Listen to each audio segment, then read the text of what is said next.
අපි ෆික්ස්මී laptop repair centre එකෙන් ඔයගොල්ලෝ දන්නවා අපි මේනකොට ක්ලාස් කරනවා කියලා ලැප්ටොප් චිප් ලෙවල් රිපෙයාරින් අපි ක්ලාස් කරනවා. එතකොට අපි දැන් බැච් 4ක් කරලා ඉවරයි.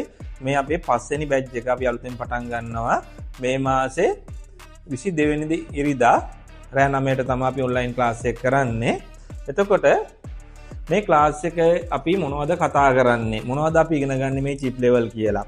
එතකොට අපි ලැප්ටොප් චිප් ලෙවල් රිපෙයාරින් කියන්නේ මදර් බෝඩ් එකට සම්බන්ධ හැම ෆෝල්ට් එකක්ම. මේ කියන්නේ මේක පවර් ඔන් වෙන්නේ නැතුව යන්න පුළුවන්, ඩිස්ප්ලේ එන්නේ නැතුව යන්න පුළුවන්, ස්ටක් වෙනවා වෙන්න පුළුවන්, සමහර ලාවට ඔන් වෙනවා, සමහර ලාවට ඔන් වෙන්නේ නැහැ. මේක ඉබේ වැඩ කරද්දී ඔෆ් වෙනවා වෙන්න පුළුවන්. මේ ග්‍රැෆික් චිප් එක වැඩ කරන්නේ නැතුව වෙන්න පුළුවන්. ඒ වගේ ෆෝල්ට් ගොඩාක් මේ බෝඩ් එකේ එන්න පුළුවන්. එක්ක බැටරි charge වෙන්නේ නැහැ. එතකොට ඒ වගේ මදර් බෝඩ් එකට අදාළ හැම ෆෝල්ට් එකක්ම. එතකොට අපි මේකෙදී කීබෝඩ් එක මාරු කරන්නේ කොහොමද? ස්ක්‍රීන් එක මාරු කරන්නේ. ඒ වගේ බේසික් දේවල් ඉඳන් ඇඩ්වාන්ස් චිප් ලෙවල් රිපෙයාර් එක දක්වාම අපි ඉගෙන ගන්නවා. එතකොට විශේෂයෙන්ම මේක කාටද කෝස් එක කරන්න පුළුවන්. එතකොට දැන් ඔයා OLL ඉවරලා ඉන්න පුළුවන්. මේ වෙනකොට ඔයා ෂොප් එකක වැඩ කරන කෙනෙක් වෙන්න පුළුවන්. ඒ හැමෝටම මේ කෝස් එක. එතකොට ඔයා තව කෝස් එකක් කරපු කෙනෙක් වෙන්න පුළුවන්. ඔයා තාමත් ඉගෙන. එතකොට හොඳට මතක තියාගන්න ඕන දෙයක් තමයි ඒගොල්ලෝ මේක කවදාකවත් ඉගෙනගෙන ඉවර කරන්න බැරි සබ්ජෙක්ට් එකක්. කියන්නේ හැමදාම අපිට ඉගෙන ගන්න තියෙනවා. හැමදාම දේවල් අලුත් වෙනවා. ටෙක්නොලොජි කියන එක අලුත් වෙනවා. ඒ කියන්නේ අපි මීට අවුරුදු ගානකට කලින් අපේ අතේ තිබ්බ ෆෝන් එක නෙමේ අද තියෙන්නේ. එතකොට ලැප්ටොප් අපේ ඩිවයිස් ඉලෙක්ට්‍රොනික ඩිවයිස් හැම එකම ඒ විදිහට අප්ඩේට් වෙනවා. ගොඩක් ඒවා අපිට රිපෙයාර් කරන්න බැරි තත්ත්වයට ඒගොල්ලෝ මැනුෆැක්චරින් හදලා ඉවන ඒවාත් තියෙනවා. ඉතින් ඒ හින්දා මේක ඉස්සරහට අනාගතයට අපිට හොඳ තමුන්ගේ සංරක්ෂාවක් විදියට හොඳට ආදායම් මාර්ගයක්. හැබැයි මේකෙදි අපි ඉගෙන ගන්න ඕන දේවල් ගොඩාක් තියෙනවා අපි මේකට සබ්ජෙක්ට් එකේ. කියන්නේ මේක අපිට මාස 6න් 3න් එහෙම කරලා ඉගෙන ගන්න බෑ. මේක ජීවිත කාලෙම ඉගෙන ගන්න වෙනවා. එතකොට මේකට ඔයාට මම මේක දැන් ඉගෙනගෙන ඉවරයි කියන දේත් ඔයාට කරන්න බෑ. ඒකේ ඊළඟ ප්‍රශ්නේ තමයි ඔයාට මේකෙදි තියරිකලි ඉගෙන ගන්න හරි අමාරුයි. එතකොට එක එක විවිධාකාරයේ මදර් බෝඩ් තියෙනවා, විවිධාකාර බ්‍රෑන්ඩ් වල මදර් බෝඩ් තියෙනවා. එහෙනම් ඔයා මේක ඉගෙන ගන්න ඕනේ concept එක.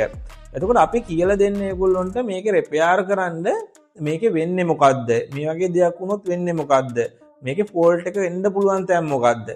එතකොට එහෙම වුණාට පස්සේ ඔයාට මේක බෝඩ් එකක් විතරක් නෙමෙයි ඔයාට මේ මාකට් එකේ තියෙන හැම ලැප්ටොප් එකක්ම ඔයාට රිපෙයාර් කරන්න පුළුවන් වෙනවා.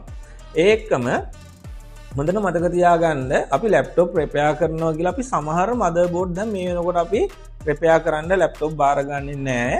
බාරගන්න නැති හේතුව තමයි සෙකන්ඩ් ජෙන් එකක් අපි ලැප් එකක් තර්ඩ් ජෙන් ලැප් එකක් ගත්තොත් මේකට අවුරුදු 10කට වැඩිය පරණයි. ඒතකොට අපි දන්නවා හැමදාම වයසට යනවා මදර් බෝඩ් එකත් එහෙමයි. ඒක ඔක්සයිඩ් හැදෙන්න පුළුවන්. ඊළඟට එක එක ප්‍රශ්න වෙන්න පුළුවන්. එතකොට අපි කෝස් එකේ ඉගෙන ගන්නේ ෆෝර්ත් ජෙන් වලින් උඩ ලැප් වල රිපෙයාර්ස් තමයි ඉගෙන ගන්න. එතකොට මම මෙතන ඒගොල්ලොන්ට උගන්වන්නේ මට එදිනෙදා රිපෙයාර් එකට එන ලැප්ටොප් වල බෝඩ් තමයි මම ඔයගොල්ලෝ උගන්වන්නේ. එතකොට ඔයගොල්ලොන්ට අලුතෙන් එන ටෙක්නොලොජි, අලුත්ම ටෙක්නොලොජි එන බෝඩ් මොනවද එන ෆෝල්ට්, ඒ වගේ දේවල් ඔයාලට අයිඩෙන්ටිෆයි කරගන්න පුළුවන්. එක රාමුවකට එක මදර් බෝඩ් එකකට කොටු වෙලා එක මොඩල් එකකට කොටු වෙලා ඒගොල්ලොන්ට ඉගෙන ගන්න ඕන වෙන්නේ නැහැ. එතකොට කෝස් එකේදී ඇඩ්වාන්ස් බේසික් කියලා දෙකක් නැහැ. මේකෙදී ඔයාට ලැප්ටොප් එකක් හදා ගන්න ඕන සියලුම දේ උගන්වනවා. කොහොමත් ඔයගොල්ලොන්ට බේසික් ඉලෙක්ට්‍රොනික කියක් උගන්වන්න අනිවාර්ය උගන්වන්න වෙනවා. මේ ලැප්ටොප් වලට අදාළ ඉලෙක්ට්‍රොනික පාර්ට් එකම ඔයගොල්ලොන්ට උගන්වනවා. මේකේ කොම්පොනන්ට් අඳුර ගන්න එකක් ඔයගොල්ලොන්ට උගන්වන්න ඕන.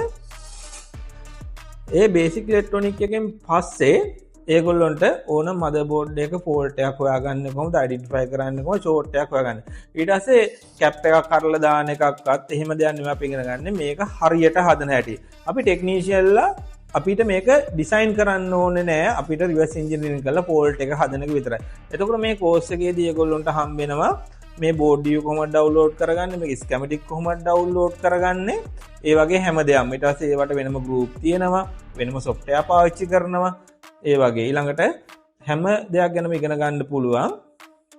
ඒගොල්ලොන්ට අලුත්ම ජෙන් වල විස්තර හැම දෙයක්ම වෙනවා. ඒතකොට කෝස් එකට ජොයින් වෙන්න ඒගොල්ලොන්ට ආස කැමති නම් මගේ පරණ වීඩියෝ අප්ලෝඩ් කරලා තිනවා මේ YouTube channel එකේම.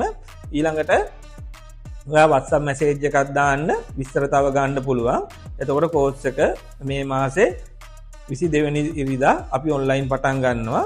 ඒගොල්ලන්ට කෝස් එකට ජොයින් වෙන්න කැමති කෙනෙක් ඉන්නවා නම් message එකක් දාලා රෙජිස්ට්‍රේෂන් ෆෝම් එක ෆිල් කරලා ඒගොල්ලන්ට ජොයින් වෙන්න පුළුවන්.